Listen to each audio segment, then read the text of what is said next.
John Truscott, the president of the Truscott-Rossman Group, the guy who ran the DeVos campaign, also the Pete Hoekstra campaign, and was Governor Engler's spokesperson for 3 terms, is on the other end of our line this morning. Thaddeus McCotter, the U.S. representative from, I guess he's Livonia, Redford over there, the Republican, says he may run for president, and he might announce it next week at the Mackinac Policy Conference. What are his chances, John Truscott? Well, I know the media is always looking for news coming out of Mackinac. That certainly would make news.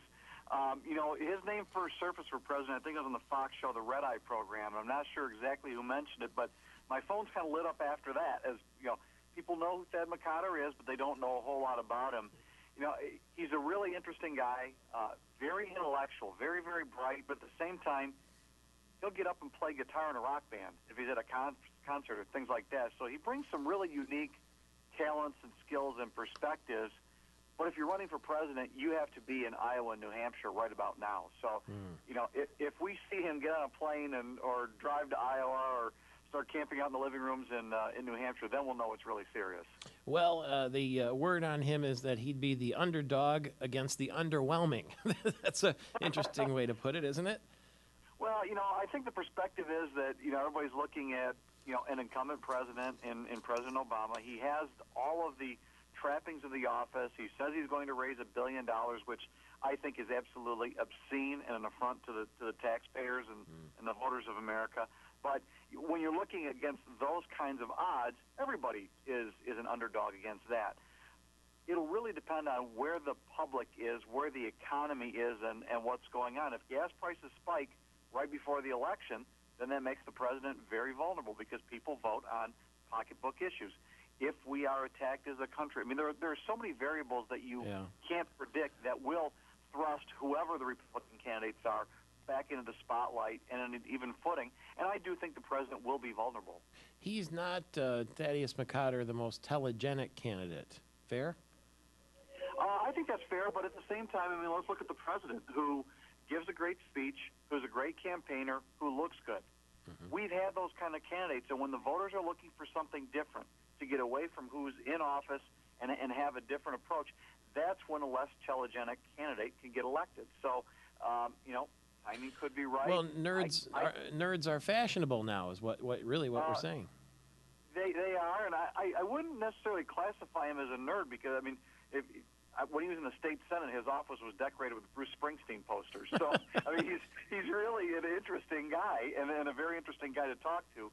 But clearly, he would be a long shot. You have to put together an entire national organization and raise just buckets of money to hire staff and do everything else. It's a very daunting task. Here's a little clip for people, in our markets across the state who aren't maybe familiar with Congressman Thaddeus McCotter.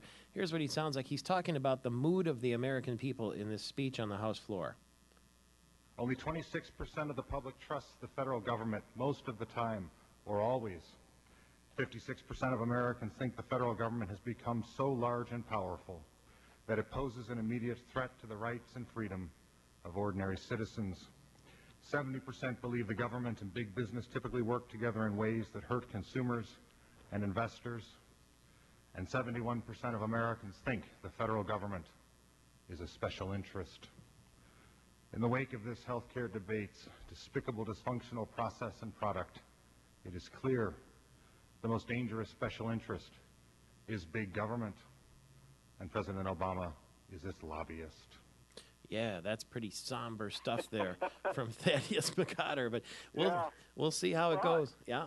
That's good insight into his personality. Obviously, he was reading that because if you know him at all, he can just speak this stuff out rapid fire, and he's very, very bright, and he'd be very interesting in a debate. I think if he joined the team of Republican candidates that are running in a debate, I think he would make it entertaining and interesting, and it would probably change the tenor of the debate and the campaigns in general.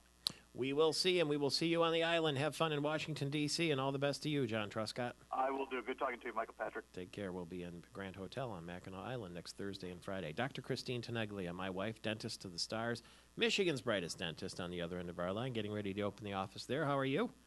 Good morning, Michael. This is a nice surprise. I haven't talked to you on the radio in some time. Well, researchers are saying that brooding men score higher marks among women than men who flash a smile. It was in the journal called Emotion. and it said that women base their sexual attraction on expressions, and they like men with pictures that suggest they've done wrong and they know it, and that they're brooding about it rather than the smile. You always come up with some interesting things, but I think still the smile is a universal greeting, and by all means you want to have a bright white smile and have your teeth in line, because it's people judge you in the first 3 seconds that they meet you, and the number one thing that they look at is your smile. So I think that men would be better to be able to smile at a woman and get more attention, especially if they have a nice bright white smile. And as you know, I do a lot of that at my office, and we're especially in the springtime with graduations and people looking for jobs. It's really important to keep your smile bright and white and your gums healthy and keep them straight, because it's good for your overall health, and it's good for your position in the community and getting a job and all that kind of stuff. But why aren't women attracted to the bad boys, the brooding, complicated fellow that they can fix? Isn't that what it's all about? Well, I don't know about that. I'm sure it's an individual thing. But, yes, there's some talk that women like, the bad boy men. But and maybe that's why I married you. Was I a brooder or a smiler? You were a smiler. Am I a You were brooder very now? affectionate. Am I a brooder now? Yes, you're a brooder sometimes. Amanda, your husband, was he a smiler or a brooder? He's a smiler, I think. Yeah? Yeah, but But you like the bad boys. I don't like the bad boys. You like the brooders. I'm not. Harrison Ford, is he a smiler or a brooder? Well, I guess maybe he's See? a brooder. Okay. So yeah, They all maybe. say they like the smiles, but when it comes down to it, Thaddeus McCotter, the brooding politician, could become president of the United States, but he better have a good smile when he needs it. Thank you very much, darling. Have a good day at the office. You too. Thank you. She turns out Michigan's brightest smiles. Michael Patrick Shields, Congressman Mike Rogers, in 1 little minute. Stay tuned. I smile.